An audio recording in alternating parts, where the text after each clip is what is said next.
ইতিমধ্যে আমাদের প্রিয় নেতা আলহাজ কাজী রফিকুল ইসলাম সাহেব মাননীয় মহান জাতীয় সংসদে এই সারিয়াকান্দি মাদারগঞ্জ যমুনা সেতুর দাবিতে মহান সংসদের দাবিতে উত্থাপন করেছেন। সেই দাবিটি আজকে গণদাবিতে পরিণত হয়েছে। আমাদের প্রিয় নেতা এই বক্তব্যের মধ্যে দিয়ে আমাদের মাননীয় প্রধানমন্ত্রীর দৃষ্টিগোচরে নিয়ে এসেছেন। আমরা তার ধারাবাহিকতায় গতকাল আমাদের 5টি জেলাকে নিয়ে একটি সমন্বয় সভা হয়েছে। ওই সমন্বয় সভায় আমাদের বাংলাদেশের এনজিআরডি প্রতিমন্ত্রী বগুড়ার আলোকিত সন্তান মীর শাহ আলম সাহেব ওখানে বক্তব্যে আমাদেরকে স্বীকৃতি দিয়েছেন। সারিয়াকান্দি মাদারগঞ্জে যমুনা সেতু হবে, দ্বিতীয় যমুনা সেতু হলে সারিয়াকান্দি মাদারগঞ্জে দ্বিতীয় যমুনা সেতু হবে। এটা আমাদের জন্য একটি প্রাকৃতিক সংবাদ। কারণ দীর্ঘ 70 বছর বগুড়া সহ 70 অঞ্চল আমরা উন্নয়ন থেকে বঞ্চিত ছিলাম। তার এই ধারাবাহিকতায় যেমনই আমরা যমুনা সেতুর দ্বার প্রান্তে এসে পৌঁছেছি। ইতিমধ্যে গত কয়েকদিন আগে আমাদের সারিয়াকান্দি উন্নয়নের স্বার্থে নৌবন্দর স্থাপিত হয়েছে। গেজেট হয়েছে। আগামী দিনে আমাদের প্রিয় নেতা তারেক রহমানের নেতৃত্বে এই বগুড়াতে বিভাগ ঘোষণা দ্বার প্রান্তে এসেছে। 5টি বিভাগ 5টি জেলাকে সমন্বয় করে বগুড়াকে বিভাগ ঘোষণা করতেছে। এটা আজকে আমাদের প্রাপ্তির একটি সংবাদ।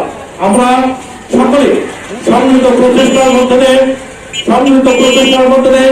গণতান্ত্রিক যে সমস্ত কর্মকাণ্ড আছে আমরা আমাদের প্রিয় নেতা তারেক রহমানকে সহযোগিতা করবো।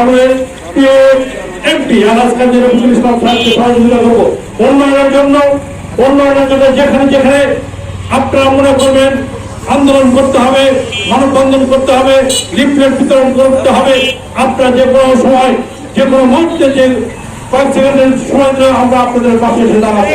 আমরা সারিয়াকান্দিবাসী, সারিয়াকান্দি উপজেলাবাসী, সারিয়াকান্দি পৌরবাসী আমরা উন্নয়নের স্বার্থে যে কোনো ত্যাগ মেনে নিতে আমরা প্রস্তুত আছি। সম্মানিত ভাইয়েরা আমার, বক্তব্য দেওয়ার কিছু নাই। আমাদের প্রিয় নেতা তারেক রহমান সাহেবের উন্নয়নের জন্য কাউকে কোনো কিছু বলতে হয় না। তার নিজের থেকে উনি উন্নয়নের মহাপরিকল্পনা হাতে নিয়েছেন এবং বাস্তবায়নের পথে। আমি আপনাদের মাধ্যমে আবারও আমাদের মাননীয় প্রধানমন্ত্রীকে দৃষ্টি আকর্ষণ করতে চাই। আপনি যেভাবে দেশকে এগিয়ে যাচ্ছেন, প্রশাসনকে ঢেলে সাজাচ্ছে, আমরা আপনার প্রতি কৃতজ্ঞ থাকবো।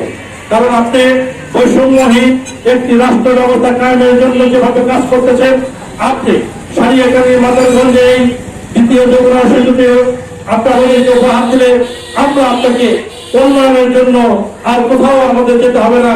আমরা সারিয়াকান্দি অঞ্চলের মানুষ, নদী ভাঙ্গন এলাকার মানুষ, ইতিমধ্যে আমরা সেটির সুসংবাদ পেয়েছি। আমাদের নদী শাসনের জন্য 22,000 করে নিয়ে বরদ্দার দ্বার প্রান্তে আসলে আমাদের কোনো যেতে হবে না। আমরা না যেতেই পারছি, শুধু একটু সহযোগ দেওয়া দরকার। তাই সকলে সুস্বাস্থ্য দুর্যোগ কামনা করে আমি আমার কথা বলা শেষ করছি। আসসালামু আলাইকুম ওয়া রাহমাতুল্লাহ। ঐতিহ্যের চেতনায় উজ্জীবিত।